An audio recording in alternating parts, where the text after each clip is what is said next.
kan Laamroot waan tokko jedheen fixa. Feesbuukii Laamroot dura dubbiin kun akkuma ka'eeni focus gochuudhaaf waan kanaaf kan nageesse warroota Habashaa kan biyyarraa maallaqni direct kafalamuufii fi direct warra bilisiginnaatiif dalaganii YouTube irra fidanii ajjecha Hacaaluu kana Laamroot akka waan qunnamtii warra naashinaalistoota Oromoo kanaan warra Jawaar fa wajjin warra Isqeel fa wajjin Tsaggaayee fa wajjin qabdu godhaniiti naareeshinii ajaa'ibaatiin qabatanii gadi bahan. Tiraappiin seetaappiin jiraachuun achi biraa naa dhufe kan jalqabaa. Mucayyoon ilaalchi ishii exactly ilaalchi ammaan tana Dr. Abiyyi fa'aa akka uummata irratti akka fe'amu barbaadanii kan wanni godhu Facebook ishee kan jalqabaa oduu waa babballeessuu hin eegalin dura still ammallee kan hafeeru jira.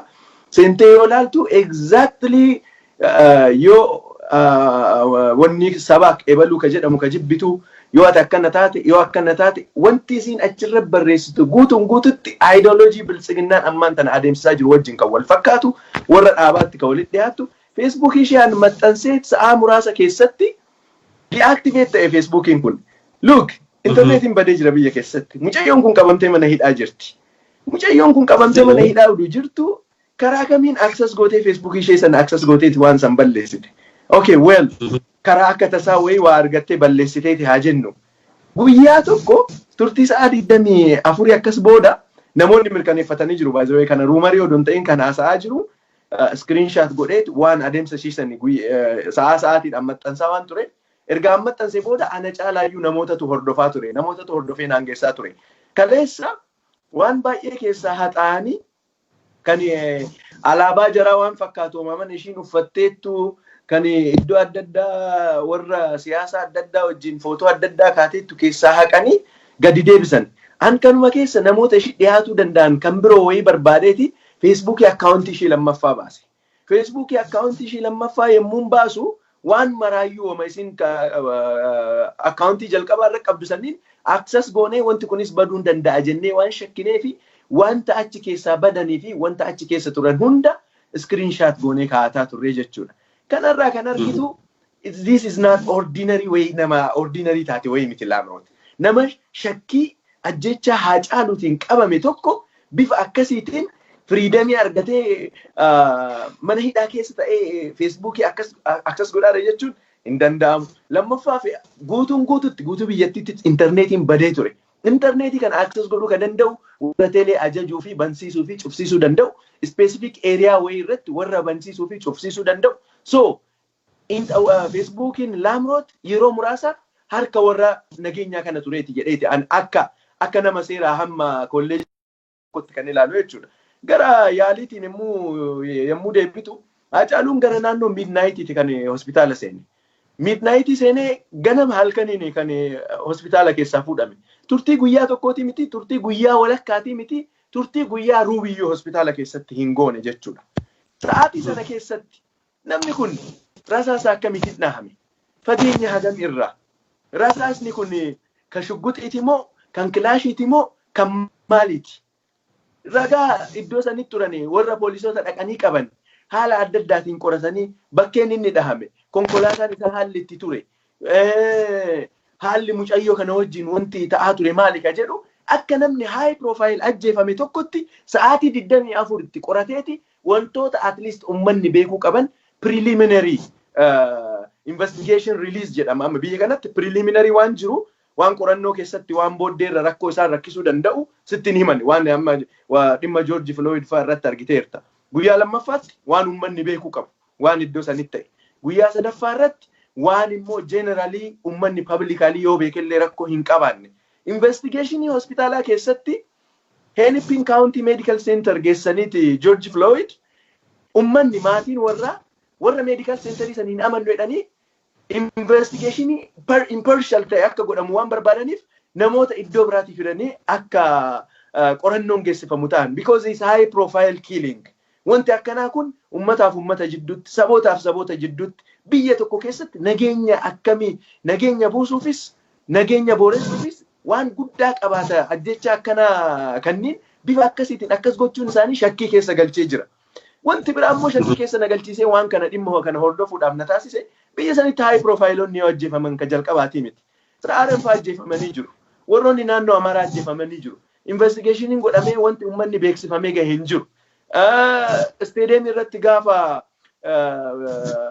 deeggarsa Dr. Abiyyiif jedhameeti bahamee jedhame san irratti amma akka hubataa dhufaa jirrutti wanti hundinuu siyaasa akka ta'ee fi seetaappii akka ta'e nu galaa osoo dhufin dura maaliif wanti sun ibsamne maaf injiinar Simanyoo warri ajjeese hin beekamne maaf eessa akka ga'e uummataaf wanta akkanaa kana beeksisuun hin dhufne. Kanaafuu Haacaaluu kanas torbee tokko Oromoon ni iyyiti hin dhaabatti dhimma siyaasaa faayidaa irraa argachuu qabnu argannee hin darbina jedhaniiti. Wanni galma aadaa Finfinnee afootti ta'e directly waan kun linkii qabaachuu fi Jawaar Faa ittiin qabuudhaaf akka haala mijeeffataa turan kan mul'isudha. Waan uummanni hin dhageenye tokkoo fi haga ammaa miidiyaa irratti hin darbine namoonni kun already hidhamaniiru wanti amma booda dhofamuus waan hin jirreef wanna haga ammaa hin dhagaamne tokko sitti meen darba. Jawaar Faadha dubbii kanatti hin seene dura seetaappii addaa waan biraa keessa seensisuudhaaf mana Jawaar jiraatu harka bitaa fi harka mirgaatiin warroota jiran mana keessaa baasanii mana itti diigsisaa turan. Gama lachuu jechuudha. Fiila security'n akka itti dhagahamu akka waan siyaasa biyya sanii keessatti actively participate godhaa ture sun treaty Abiyyi akka ta'aa dhufe arganiiti waan san godhanii turan. Dhageenye mee wanti kun akka tasaa ta'uu danda'a warri sun akkanumaan bahee ta'uu danda'a jennee yoo eegnu mana san jigsanii waan hin mul'anne mana Jawaar irra teettee gamaaf gamanaan waan adda addaa haala ati arguu hin dandeenyeen dalagaan adda addaa dalagamuu jalqabame. Akka waan constructioniin fooqii guddaa ijaaramuu fakkeessaniiti akka aksesiin dallaan san keessa waan deemaa jiru arguu hin dandeenye godhame jechuudha.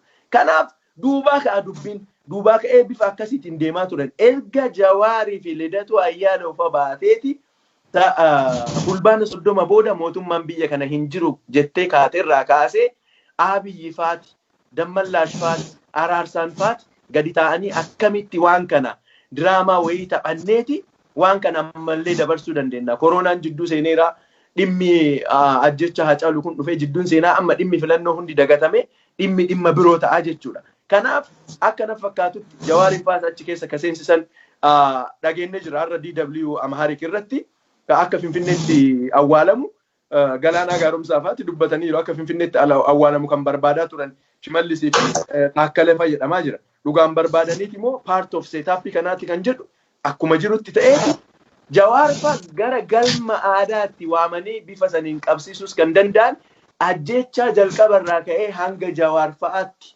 qabamutti kan jiru diraamaa barreeffamee kan taatota qabu kan haala adda addaatiin security Jawaar Faa kanaan dura iyyuu qabuudhaaf barbaadanii haalli itti mijaa'uu didee irra darban waan hunda bakka tokkotti kan raawwachuu danda'an central commanding isaa ka Abiyyi ta'e iddoo sanitti yeroo sanii walitti qabamaa eegaa akka turan central commanding hundeessanii already waan san execute gochuudhaaf galma ODP kan waliigalaa yookaan immoo galma bilisiginnaa kan ammaa kana keessatti walitti qabamanii eegaa akka turan haala kanaan wanti raawwatame kun hundinuu kan mul'isu ajjechaan kun kan raawwate qaama mootummaatiin ta'uu sirritti shakkiidhaan oliin mul'isuu danda'a. Dabalataan immoo achi booda bahanii wanti isaan dubbataa jiran har'a komishinii ittaanaan komishinarri komishinii poolisii Oromiyaa obbo Girmaa Galaan akka dubbatanitti namoota miidiyaaleen osoo ajjechaan Haacaaluu eenyuun akka godhame hin beekamne dursanii annaawunsi godhamaa ture irratti tarkaanfiin fudhatamee jira jedhan. Oduu eenyullee investigationiin hin beekamne annaawunsi godhuudhaan kan dura bahee hime qaamota mootummaati. Shimallis fa'aadha.